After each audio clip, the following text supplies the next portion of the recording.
Welcome, Professor Thierry Ngosso. We will go to begin this third section of the conversation of the NéFiTs. Today, we have the Professor Thierry Ngosso with us, professor at the Católica University of Central Africa in Cameroon.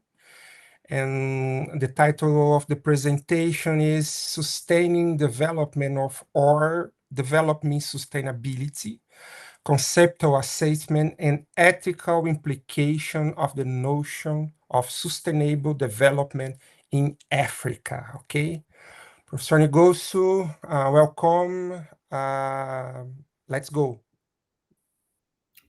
Thank you, Elio. Thank you for the invitation. I hope you can all hear me correctly. So I'm in Mauritius. We have some fluctuation, internet fluctuation. So if you see me speaking and you can't hear me because of those fluctuations, please stop me and I will try to repeat. Now I would share my screen. I think I also sent Elio my slides.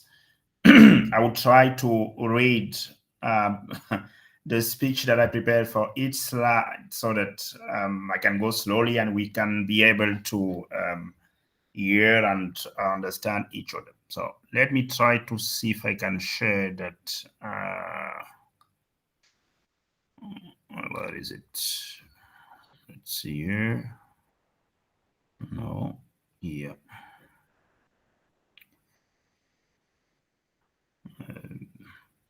Okay.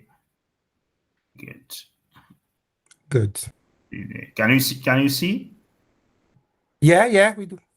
Okay. Perfectly. Good. Now, can I put it full screen here? I don't know. Okay. So if you can see, why is it? Yeah, we can. But looks like I have no control on that now. So I will stop first and do Try it again. Okay. Yeah. So let's see.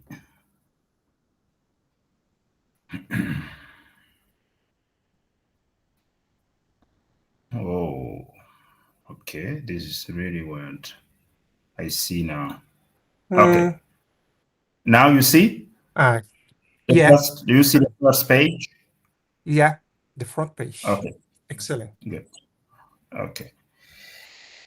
Good. So I think it is the beginning of the evening there or afternoon. Good afternoon. And as I said, thank you for the invitation.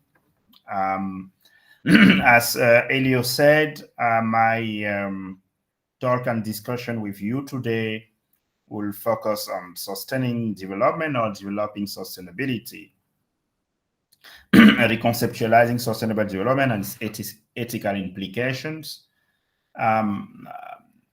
Of course, I will maybe rely on some of the some example could be related to the African context, but I will mostly try to examine the concept of development, sustainable development itself, in general terms. So what I want to do in the next 30 to 40 minutes before we have some kind of conversation around it is quite straightforward.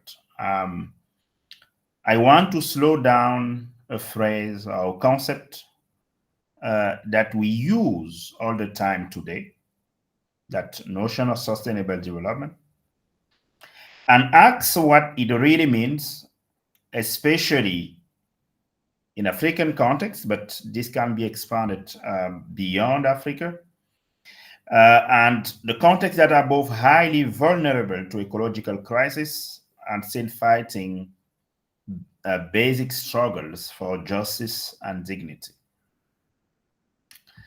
What I will not do, so I will not argue that sustainable development is a bad idea. Rather, I will show that it hides very different projects under the same label, and that these different projects are not morally equivalent. Some help us move towards justice within ecological limits. Others mostly help us prolong business as usual, just a bit greener. So the core question I would like to examine is the following. When we use that concept, when we applied it to national or international policies, we all know the sustainable development goals. So when we use this term, are we trying to sustain development as we know it, or are we trying to develop sustainability as a new guiding principle?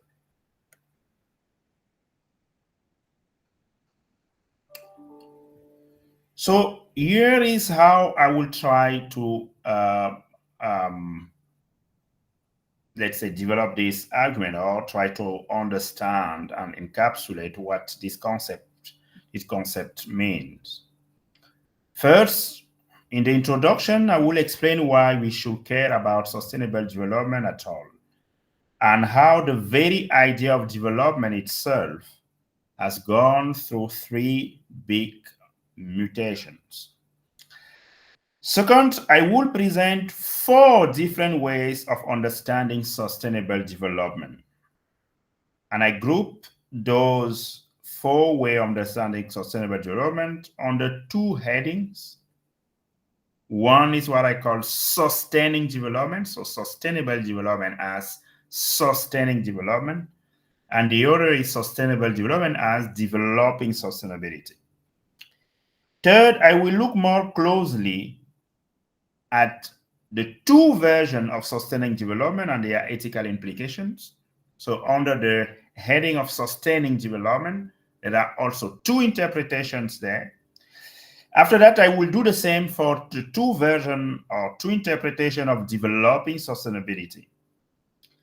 And finally, I will make a conceptual comparison to show where these 4 visions overlap, where they clash, and why, in my view, combining a relational view of development with strong sustainability gave us the most promising horizon for African and global futures.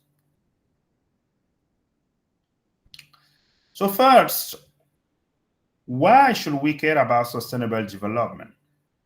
Why is it something important?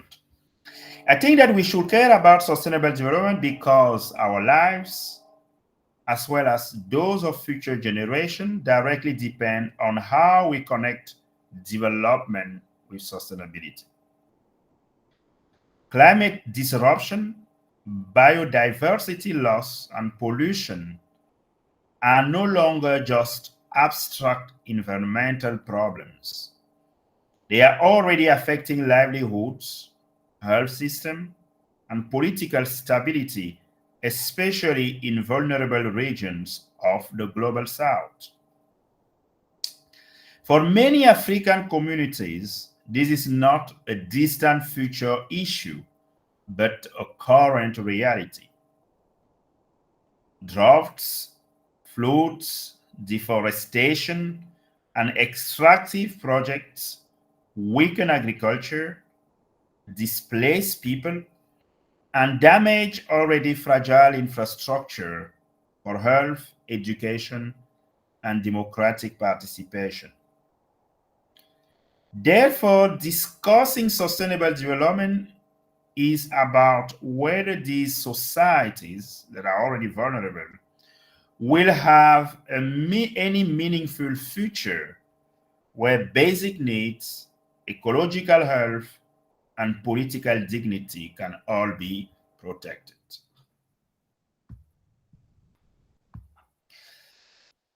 Beyond those reasons, there are, I think, three ethical reasons why sustainable development should concern us. The first ethical consideration is the following. We have moral obligations to both future generations and those currently marginalized by our growth patterns. It is morally significant whether our pursuit of prosperity today excessively hampers others' opportunities, whether nearby or distant, now or later, to lead meaningful lives. Second ethical reason will be prudential reasons. The idea that society that erode the ecological basis and exacerbate inequalities risk their own stability. In this respect, unsustainable growth is not just unjust, it is also short-sighted and counterproductive. The third set of reasons are what we could call political reasons. The concept of sustainable development has become central to international negotiations, to corporate strategies, and to national policies. Ignoring it allows powerful actors to define on our behalf what is considered sustainable and whose sacrifices are deemed acceptable.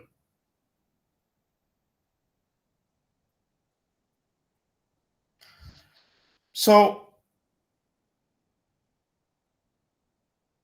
the problem I'm trying to address today is not only that we lack technology or money or political will. At the heart of the environmental crisis, I think, there is a conceptual and a political deficit. What is often described as the failure of international climate negotiation may be construed really as a symptom of something deeper. The lack of political imagination to picture alternative futures, the inadequacy of current climate policies, which are reactive and fragmented, and the failure to organize ourselves collectively and institutionally to make a just and inclusive transition away from fossil fuels and extraction. That is why I think that we need a clear and robust and ethically robust understanding of sustainable development, not just as a slogan, but as a guiding idea for what counts as progress.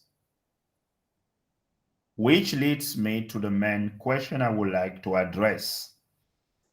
Are we mainly trying to sustain development as we know it? Or are we trying to develop sustainability as a new guiding principle for our societies? When we ask that question in that way, I think that there are two paths that can look similar in policy document, because it is sustainable development, that's the label, but they pull us in very different directions, especially when we look at justice and ecological limits.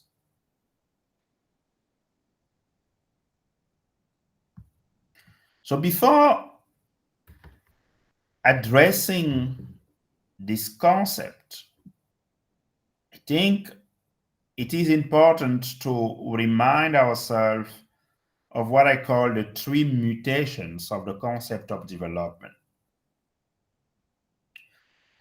So to understand why sustainable development has become so confusing, we need to look back at the story of the word development itself. And in very broad stroke, I see three mutations, or at least three dynamics of the concept. First, we have economic development. For a long time, development was equated with economic growth, industrialization, and rising GDP. The adjective economic signals a narrow focus on production, investment, and participation in global markets.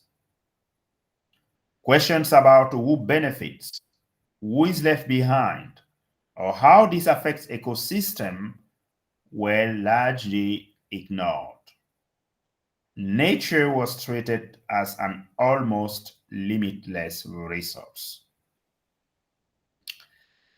Second, we had human development.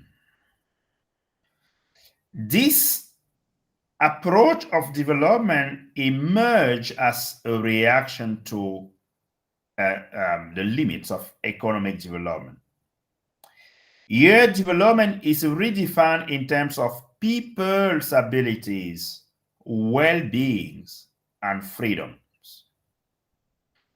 The word human shifts attention from things to people, from national income to health, education, and dignity. So this was an important move forward. But even here, the environment often remains in the background, a resource that supports human well-being, not a central part of justice. And the third mutation is the current one, sustainable development. So this notion tries to fix the gap by explicitly linking development to ecological limits and fairness between generations. The adjective sustainable brought future generations and environmental health into what was already a very broad concept. The result is very interesting, but also elastic. It can carry very different ethical projects, that notion of sustainable development, and that is exactly what I want to unpack today. To understand the ambiguity of the concept of sustainable development, maybe we have to go back to the brilliant definition. And the brilliant definition defines sustainable development as the development that meets the needs of the present without compromising the ability of future generations to meet their own needs. So this definition was extremely successful because it created a broad consensus. Almost everyone can agree that we should meet needs now and later. But precisely because of that, that notion was also very vague. It does not tell us which needs or what we must change in our current development model to make it possible.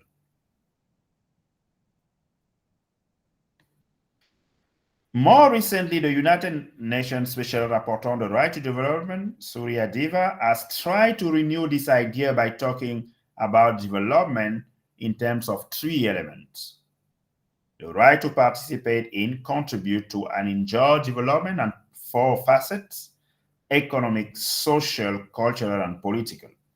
Of course, this gives more detail on what a right to development should cover, but it still leaves open the crucial question: what happens when development defined in this way collides with hard ecological limits? So both definitions, Brundtland report and the special report on the human right to development, are helpful, but they also show why the concept can be stretched in different directions.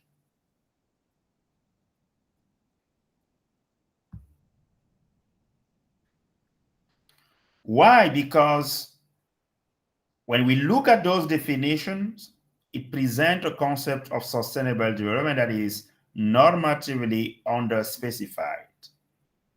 It can mean many different things and therefore risks meaning very little. Government, company, even NGOs can all claim that what they are doing is sustainable development, even if their practices are contradictory. So this vagueness makes the concept easy to co-opt and dilute. It can hide deep tensions between economic growth and ecological boundaries, between short-term interest and intergenerational justice, between global agendas and local visions of a good life.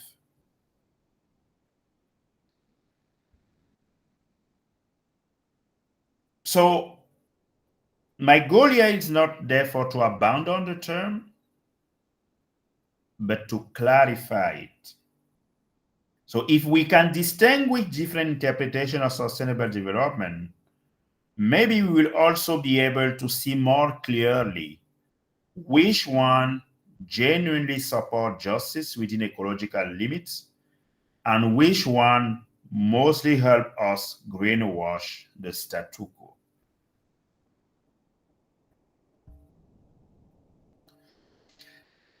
So now I try to dig a little bit deeper on the concept itself. And I think that there are two models of two big orientation of models of understanding that term. One is what I call sustaining development. So sustainable development will mean let's sustain development. The other one will mean let's develop sustainability.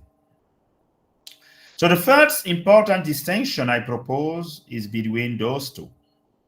So when we talk about sustaining development, we assume that the basic model of development is more or less given. Economic growth, industrialization, integration into global markets. The main question becomes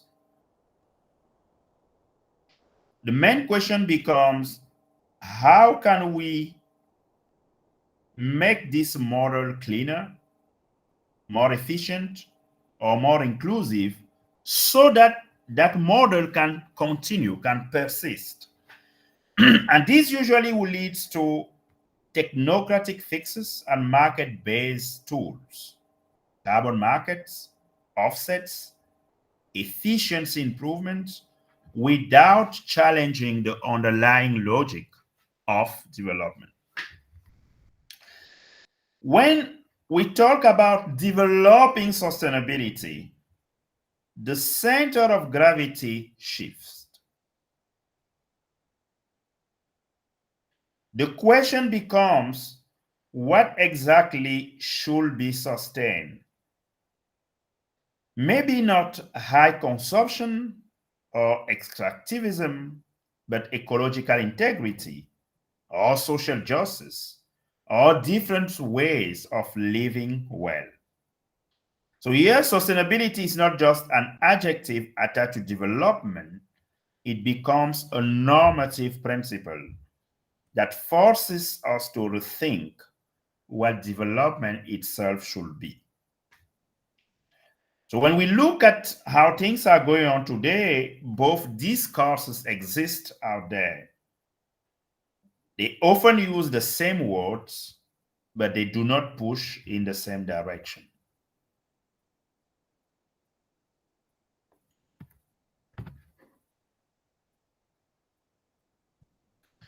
So why this distinction matter before I examine it more thoroughly? So this distinction matter because it shapes how we set global priorities. I mentioned the Sustainable Development Goal and design climate governance.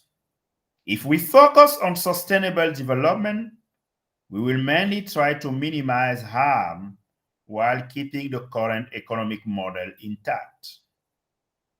If we focus on developing sustainability, we are more open to transforming that model itself. The second reason it matters is for how we see the role that corporations, state, and citizens will play. Are companies asked simply to be less harmful, or are they asked to rethink their core business models? Are states just managing risk, or are they responsible for steering a deeper transition to a decarbonized world? Finally, it matters for legitimacy.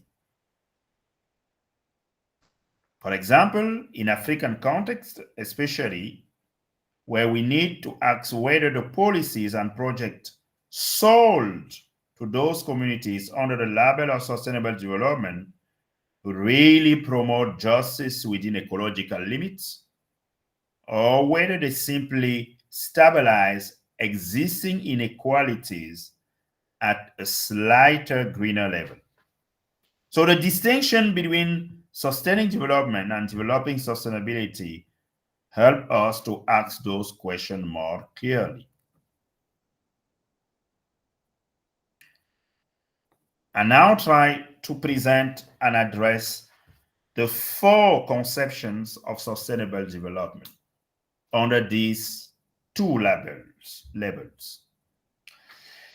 So once we draw this line between sustaining development and developing sustainability, we can see at least four distinct interpretations that currently travel under the same banner of sustainable development. So under the model of sustaining development, we have two interpretations. First, sustaining individual-centered, resource-intensive development. So that will be a much Western approach of development. So here, development means modernization and consumption, driven by extracting natural resources as efficiently as possible. Sustainability is about keeping this model going for longer, mainly through efficiency and new technologies.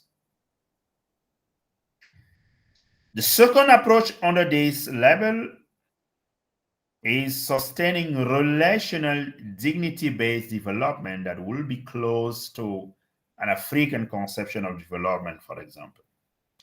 So here, development is about protecting basic capabilities, social ties, and human dignity in communities. Sustainability here is about preserving these relationships and basic services over time, especially for the most vulnerable. Now, under developing sustainability, we also have two interpretations possible. One is developing weak sustainability. So this view sees natural capital as largely substitutable by human-made capital, like technology, infrastructure, financial assets. So sustainability means keeping the total stock of capital intact, even if some ecosystems are sacrificed and then compensated. The second interpretation under this label is developing strong sustainability. Here, some ecological systems and limits are non-substitutable. Sustainability requires respecting hard ecological boundaries and reorganizing development around them, as well as around justice. So these four are ideal types, but they help us see why actors can claim sustainable development while actually pursuing very different paths.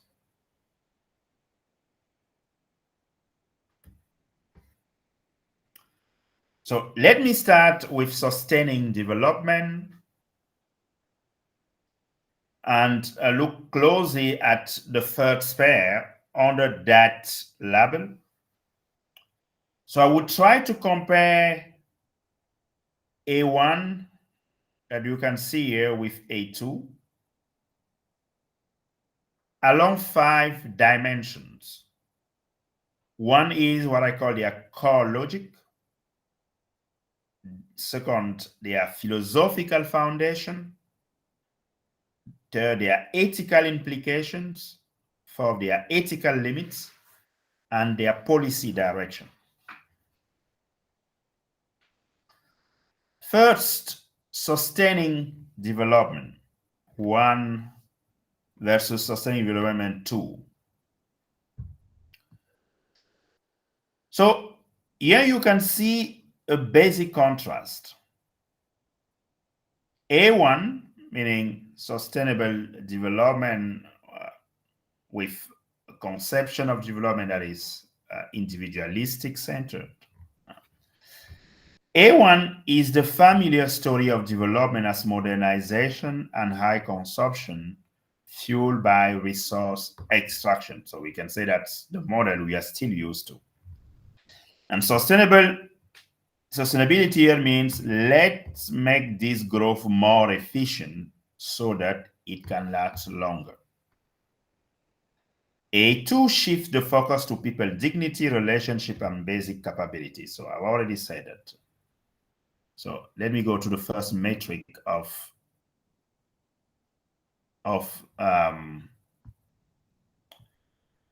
their core logic.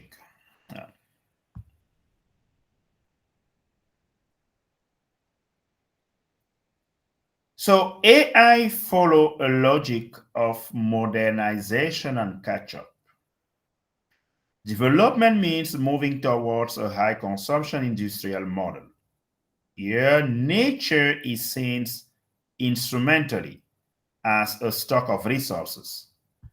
People are mainly individuals who seek higher incomes and more consumption. Future generations appear mostly as constraints in this project. In contrast, A2 follows a logic of relational flourishing. Development means sustaining the basic capabilities and relationships that allow people to live in dignity. Caring ties, community structure, cultural belonging.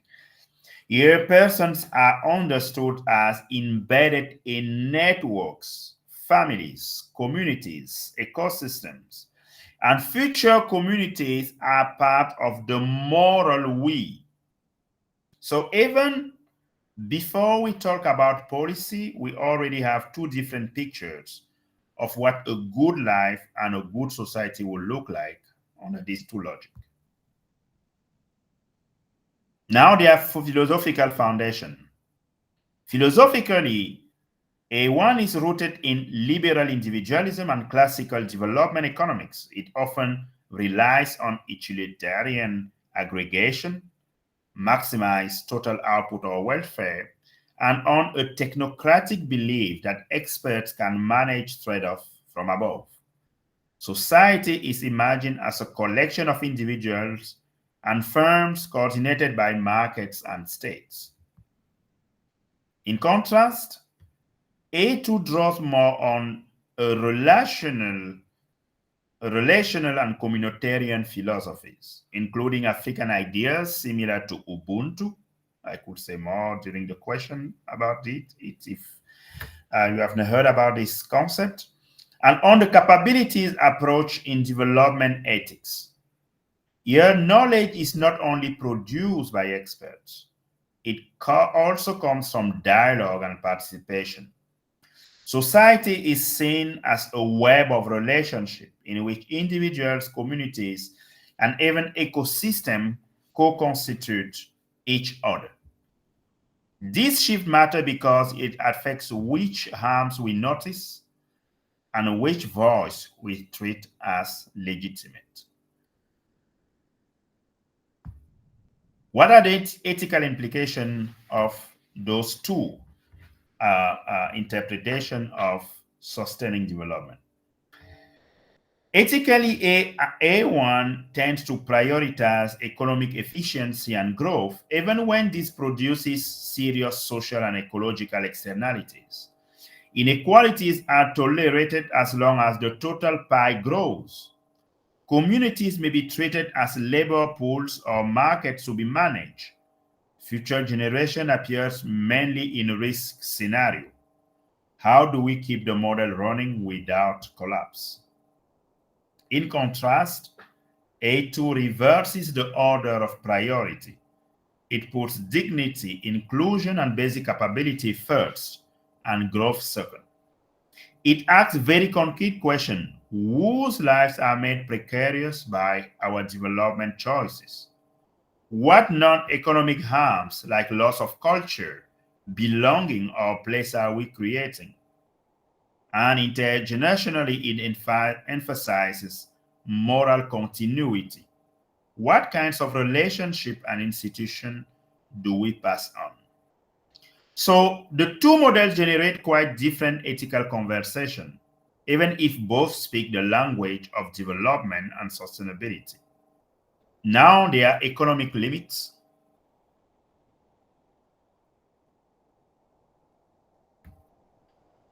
The ethical limits, sorry. So both interpretation of sustaining development also have some limits.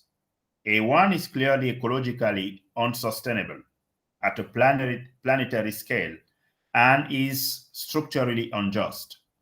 It systematically shifts burden onto the poor, future generation, and marginalized regions, including many African societies.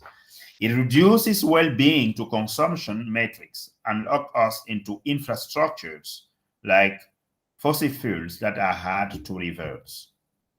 In contrast, A2 is ethically richer, but it is not perfect. It can romanticize community, ignoring internal conflicts or inequalities. It may also lack a clear strategy for macroeconomic change, like trade rules, financial flows, industrial policy. And if we are not careful, appeals to dignity or tradition can be captured by elites to justify exclusion or silence dissent. So it's true A2 is a step forward compared to AI, but it still needs to be combined with a strong ecological perspective. Now, which kind of policy direction, to see very well the comparison between those two interpretations? So in terms of policy, AI usually produces growth-first strategy, GDP, foreign investment, mega project, extractive industries, etc. Environmental policy becomes a sort of efficiency correction, cleaner technology, carbon market, but the core model remains intact. Social policy becomes compensation, safety nets, and targeted programs that do not challenge structural inequalities. A2 implies a different orientation because it starts from basic services and capabilities like health, education, food security, or care infrastructure. It favors commons-oriented and community-led governance of land, water, and forest. It also calls for redistributive and reparative measures to address historical injustice. And it needs participatory institutions that take into account not only economic costs and benefits, but also dignity, relationships, and ecosystem.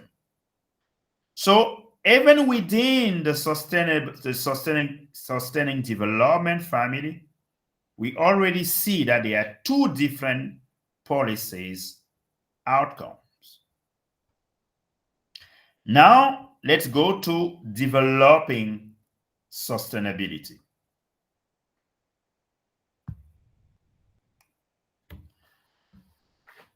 Here, the key question is no longer how can we keep development going, but what does it mean to organize our society around sustainability itself? So here again, we have two kinds of interpretation, because we have one interpretation of sustainability as weak sustainability and the other one as strong sustainability. And here also I try to compare both based on those 5 metrics. So B1, developing weak sustainability, the broad idea is that there are different kinds of capital, natural human produce, that can often substitute for one another. If we damage some ecosystem, we can compensate by investing in technology. I've said that already. B2, this view holds that some ecological system and limits are not substitutable. So the contrast between weak and strong is really around that notion of substitutability. Okay. Let's go to, first of all, their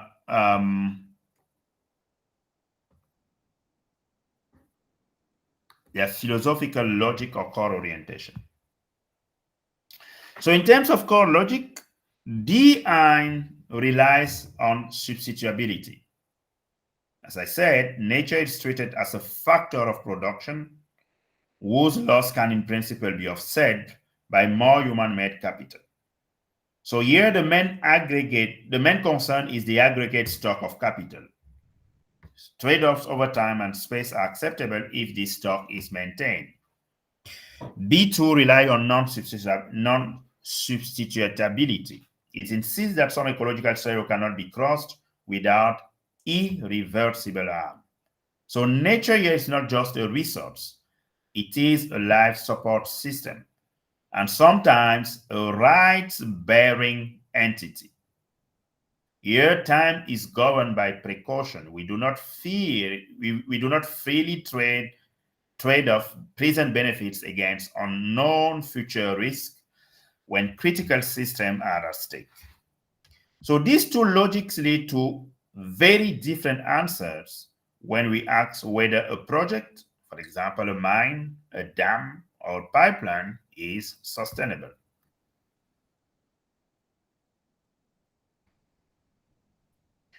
The philosophical foundation.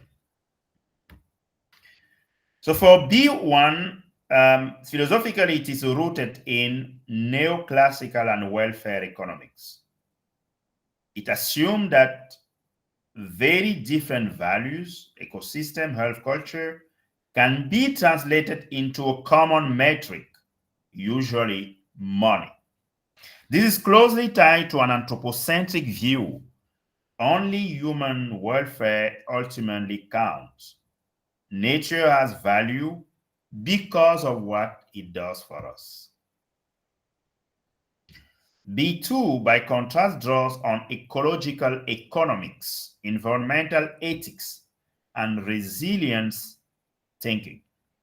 It rejects full commensurability. Some goods are incommensurable and must be preserved, not traded away. It opens up space for ecocentric or relational views in which ecosystems have their own claims. And epistemically, it trusts not only models, but also system thinking, uncertainty analysis, and precaution. So B2 invites a deeper ethical and epistemic humility than B1. What are the ethical implications of those two interpretations? So ethically, B1 allows quite far-reaching trade-offs. It accepts sacrificing particular ecosystem or communities if the overall welfare gain elsewhere are large enough and if some compensation is offered. It favors market-based solutions, carbon market, offsets, biodiversity banking. Intergenerational justice is framed as maintaining total capital so that future generations are at least as well off materially. But many arms become negotiable trade-offs. B2 is more demanding.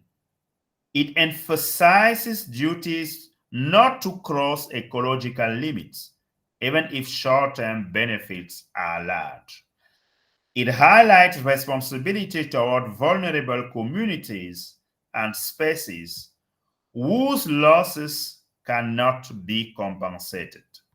For instance, disappearing islands, sacred forests, or unique species. Intergenerational justice is framed as non-degradation of critical natural systems and fair access to the remaining ecological space. Some harms, like destroying primary forest or contaminating vital watersheds, are treated as ethically non-negotiable. In other words, B2 takes justice and limits more seriously than B1.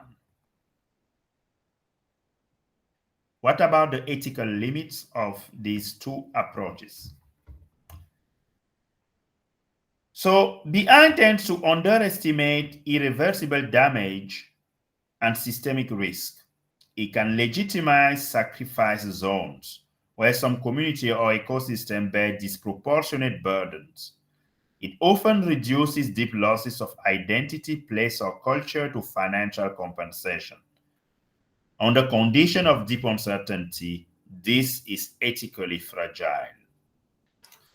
B2 can look restrictive or anti-development if it is not combined with strong social policies. If limits are imposed in a top-down way, we risk a kind of eco-authoritarianism, and B2 still has to decide which natural systems are critical and how to resolve conflict between different claims. So again, maybe B2 is more ethically robust than B1, but it needs to be articulated together with questions of poverty, inequality, and democratic participation. What about the policy direction? So B1 usually will lead to green growth strategies, like decoupling efficiency gains, new technologies within the same economic model. Carbon markets, offsets, and biodiversity banking will be key instruments in those policy direction. Damage here can be compensated there. Environmental impact assessment often focus on mitigation and compensation, not on whether the project should happen at all. B2 points to another direction. It would call for hard ecological constraints, no-go zone for extraction, protection of primary forests and key watersheds. It will encourage using framework like planetary boundaries or a safe operating space for humanity. It will support justice-centered transitions, phasing out harmful sector while protecting workers and vulnerable groups.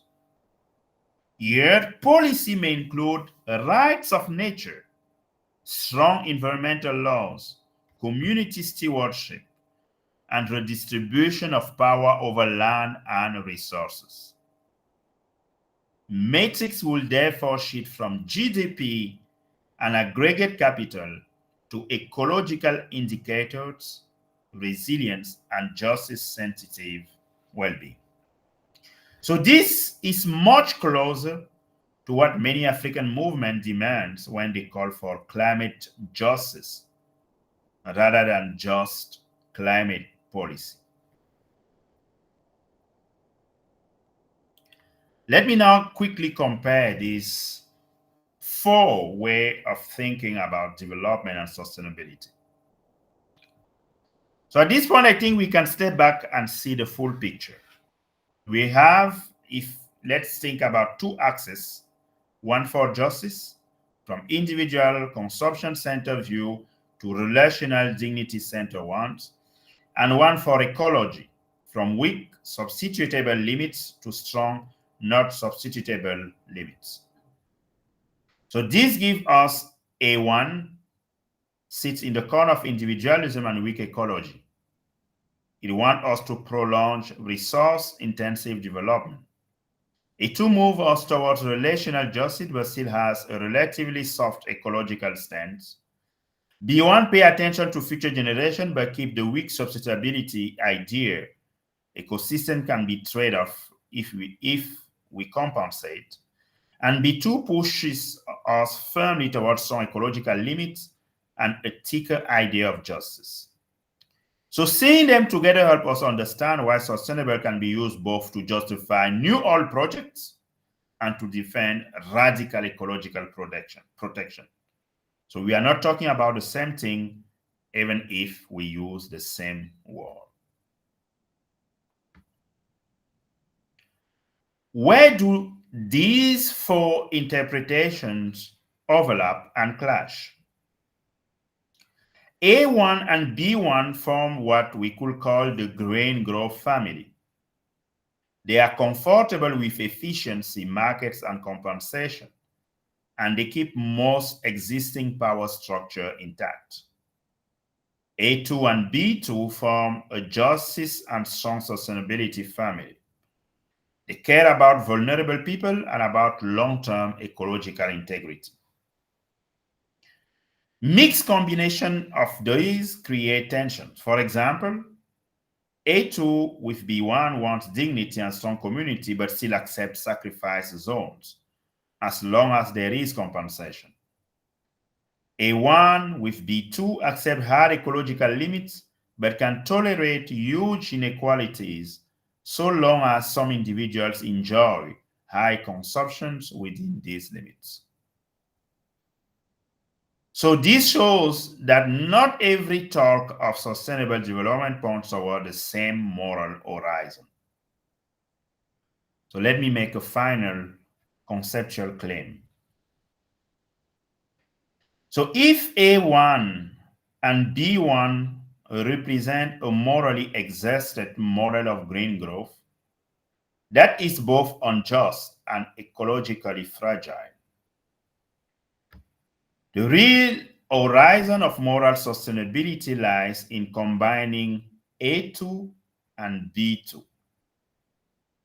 A2 relational dignity-based development with B2 strong sustainability. It is only when justice for people and hard limits for the planet are treated as co-equal foundations, meaning not as negotiable trade-offs, that sustainable development becomes more than a vague slogan. It can then become a space where global South societies or African societies and others articulate alternative futures that are both fairer and more ecologically sound. So with this, I would like to say muito obrigado, and I'm welcoming your question. Thank you. Thank you, Professor. Thank you, Professor Thierry Ngosso. Thank you very much for your